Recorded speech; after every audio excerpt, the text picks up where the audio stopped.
Okay, and we're here with College Board candidate Barry Snell. Barry, thanks for joining us. And why don't you tell us a little bit about your campaign and why you're running for re-election this year? Well, there's a couple of things. One, I'm excited about us putting on a bond. Since I've gotten on the board, my focus has been looking at housing and being able to deal with students that really need from the housing. So I'm excited about that. I also think that from a board standpoint that we're doing our mission with respect to diversity, equity, and inclusion. And I'm really excited about focusing on that also. Great, thank you. If the SMC bond passes this fall, what kinds of housing solutions would you be looking to provide for our unhoused students? Well, a couple of things with the housing situation. I've always felt that we as a college should look at housing also for our staff. And that's something that hopefully we could talk about more. But I also have excited about the fact that we're looking at, when we look at housing for low income and for those students that are unhoused, we're going to make a priority to allow our students in Santa Monica that fall into that category to be first in being able to get it. Okay, thanks. You mentioned the importance of advocating for students and other members of the SMC community who have the limited ability to advocate for themselves. So what are some of the ways that you've been an advocate for those people in your tenure? Well, I've constantly talked about it from the dais. And what we've done is we put in programs that allow these students to be able to have mentors, particularly in the area for those people that come into our community that are students that are not from our community, but need the services. So what we've done is, like for instance, with the African-American male community, we started the African Male Action Committee, which allowed students to come in and find mentors like myself and other individuals in the community that could help them, just guide them through their process, be able to have someone to talk to when they have issues. So those are the kind of things that we've established, and I'm hoping that we can continue to establish. Okay, great. And who's got the next question?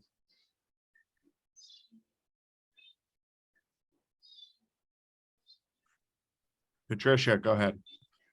I'll go for it.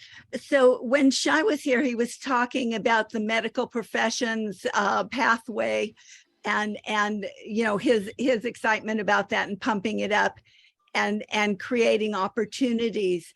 I was wondering if the college was thinking about doing a similar pathway for people who want to go into teaching, or in fact to recruit and encourage people to go into teaching where you know where there is an employee shortage and you know, great opportunity for employment.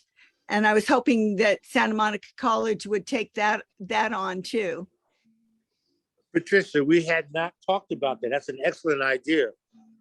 That's something that we could actually talk about and bring forward, because obviously the teaching profession has been decimated with respect to the pandemic.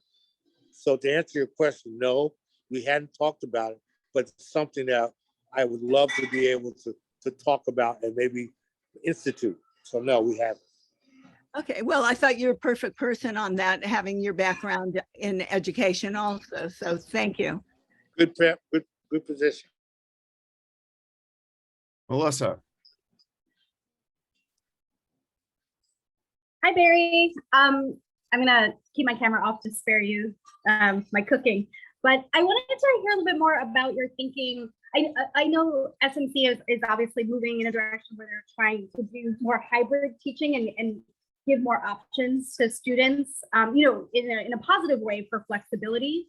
But you also noted in your questionnaire some of the negative impacts and disproportionately negative impacts for, having online learning and online teaching for so long. So I'm just curious to hear sort of what your thoughts are on sort of the future direction for SMC with respect to sort of in-person versus hybrid learning, and what impacts you think that's going to have, especially on any, racially disparate achievement gaps or completion rates. Melissa, I'm sorry, I didn't really hear your question. Could you say it again? It's challenging. Maybe someone else can go, and I'll wait till a moment when I can be in a quieter location.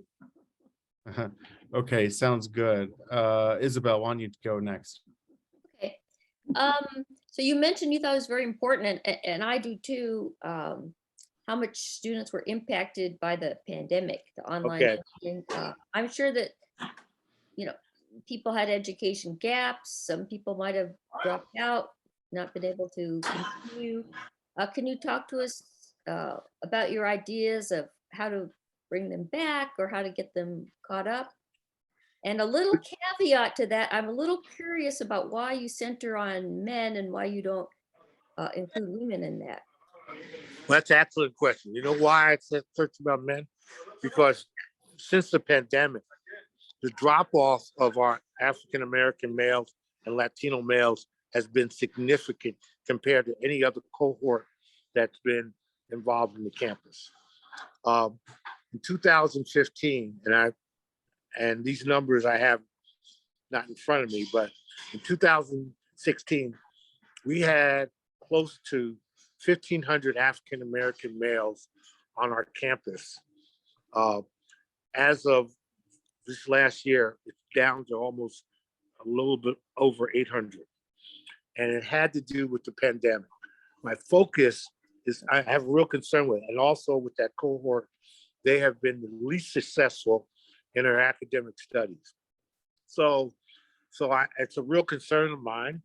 And it's been one that I believe that the college needs to focus on to be able to bring that level back.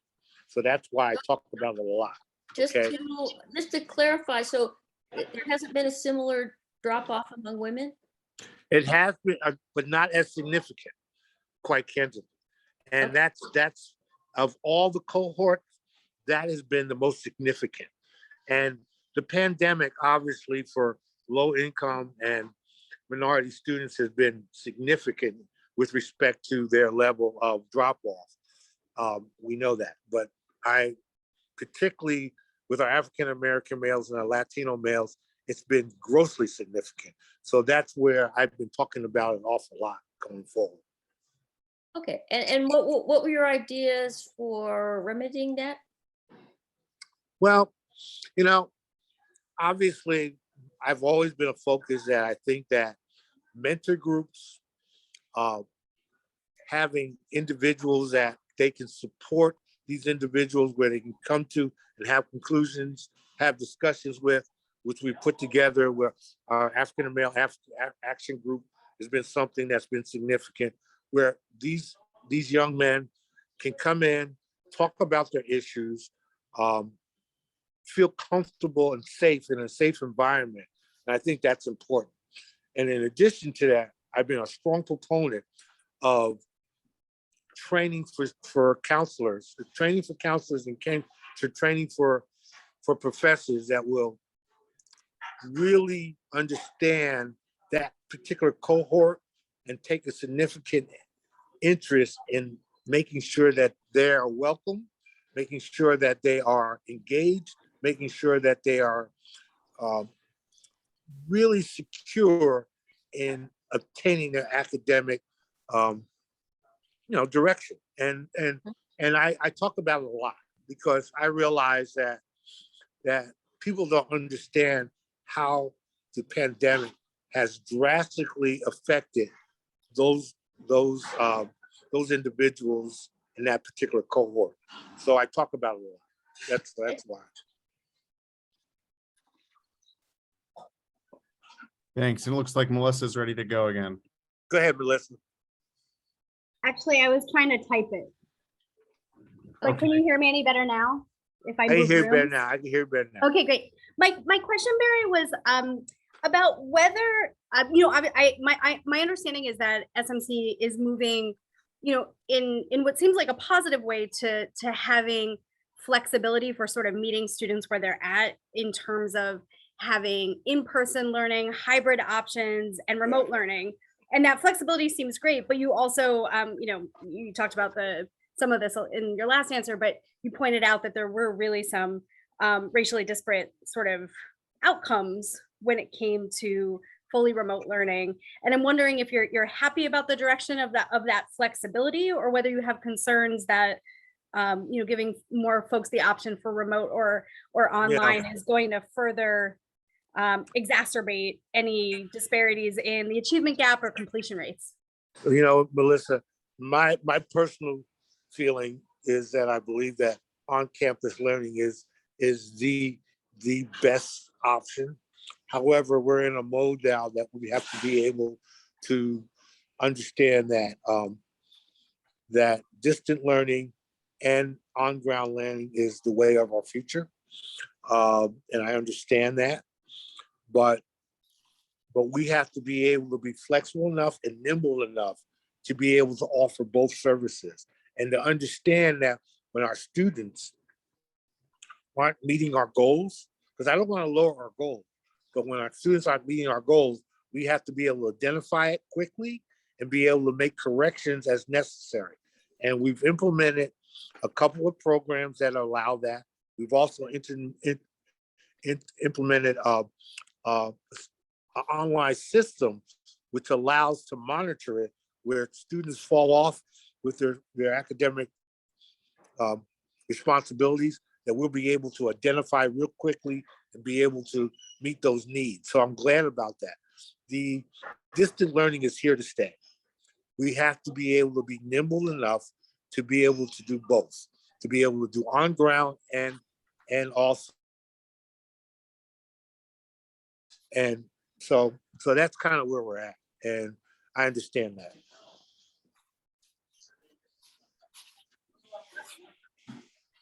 Great, thanks so much.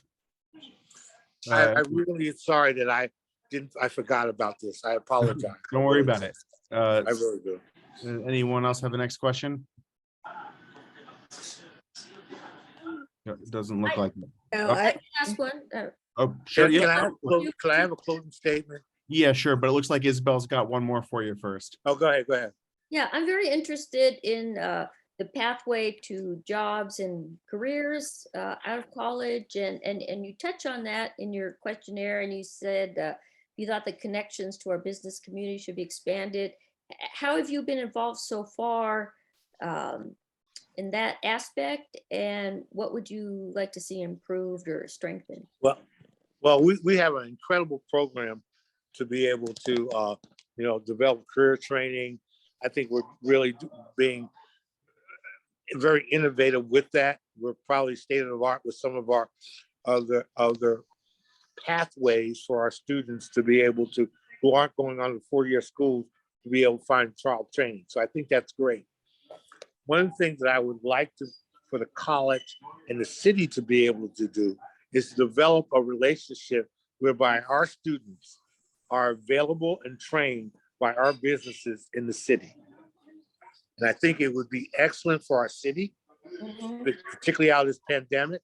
And I think it would be excellent for the college, where we could really have some pathways where our retail businesses, our restaurant businesses, our businesses in our community will really be the training ground for our students. And I think that would be an excellent segue.